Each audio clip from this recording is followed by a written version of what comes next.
The Justice Department is investigating whether leaders in the Black Lives Matter movement defrauded donors who contributed tens of millions of dollars during racial justice protests in 2020.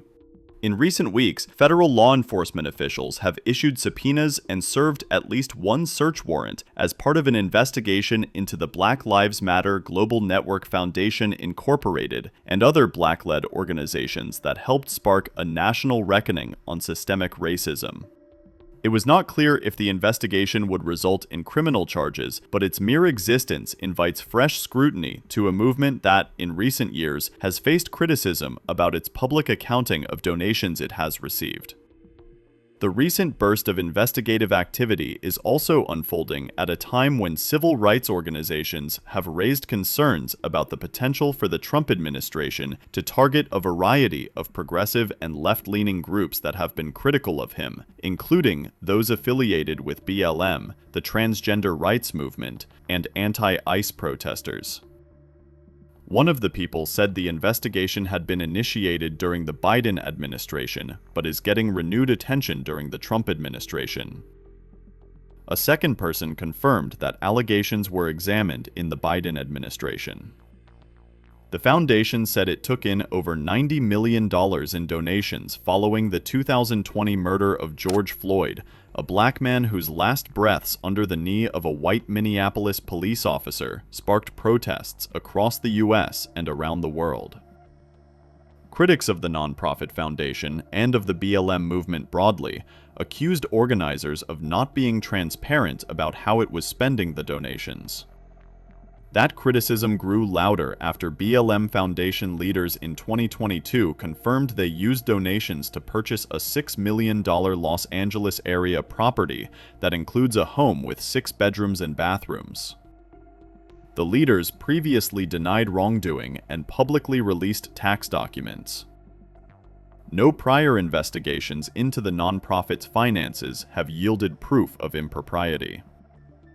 Earlier, during a House hearing, Democratic Firebrand Representative Jasmine Crockett alleged that the FBI is protecting white supremacists.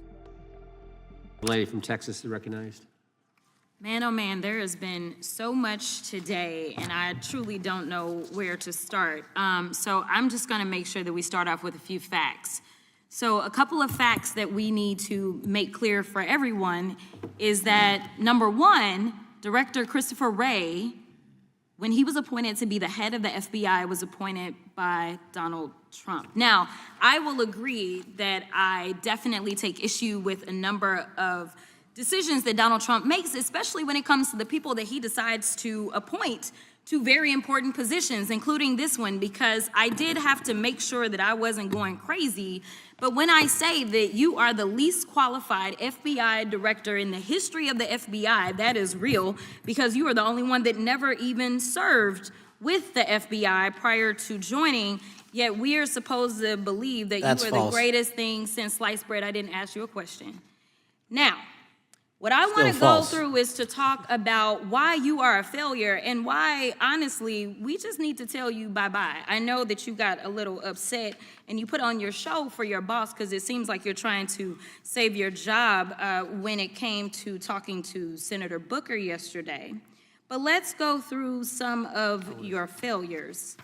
So before you were even confirmed, and I think one of my colleague from Georgia, pointed out that you are already targeting career officials so that you could direct illegal firings. Mind you, these cases that you were so upset about, which are the ones tied to Trump, the cases came through his handpicked FBI director.